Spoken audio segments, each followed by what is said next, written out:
Love, to me, once smelled like Sunday mornings and sounded like soft laughter in the kitchen. For 2 years, my husband and I lived in a world that felt charmed. Our marriage was young, warm, and full of promise. We danced in the living room with no music, argued over which movie to watch. I knew he was the killer. No way, it's too obvious.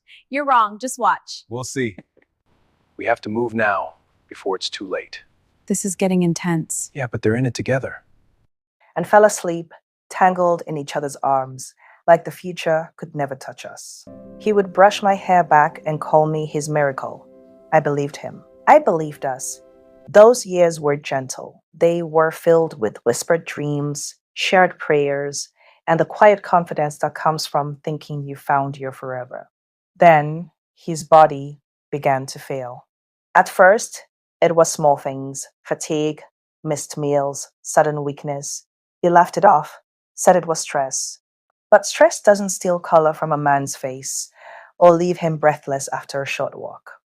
Hospital visits became our new routine. White walls replaced warm evenings.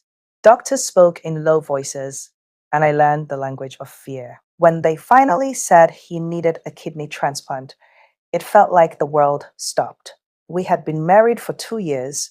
I had shared my body, my dreams, my name, so I never hesitated donating my kidney. What was one kidney compared to losing him? This was my husband, the man who once carried me on his back when my feet hurt, the man who held me through storms. What was one kidney compared to losing him? I signed the papers with shaking hands and a steady heart. Love, after all, is sacrifice. Everyone called me brave, a hero, but all I felt was fear. Fear of losing the man I loved.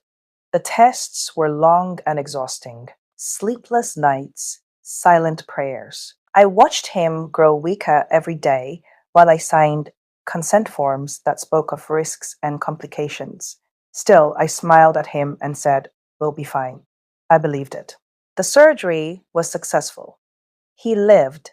I survived. Recovery was harder than I expected. My body never felt the same. Pain lingered in places I couldn't explain. I got tired easily. Nights were long, and mornings came too fast. Still, I told myself it was worth it. Love demands giving, doesn't it? At first, he was grateful, or at least he tried to be. He would squeeze my hand and say, "I wouldn't be alive without you." Friends and family praised me endlessly. They called what I did rare, noble. But slowly, quietly, things changed. As his strength returned, mine seemed to fade. The man who once leaned on me now stood tall without me. He became distant. His words grew cold, his presence thinner. Late nights replaced conversations. When I asked what was wrong, he said I was imagining things. A year after the surgery, he asked me to sit down. His voice was calm, too calm. He said he had outgrown the marriage. He said he wasn't happy anymore.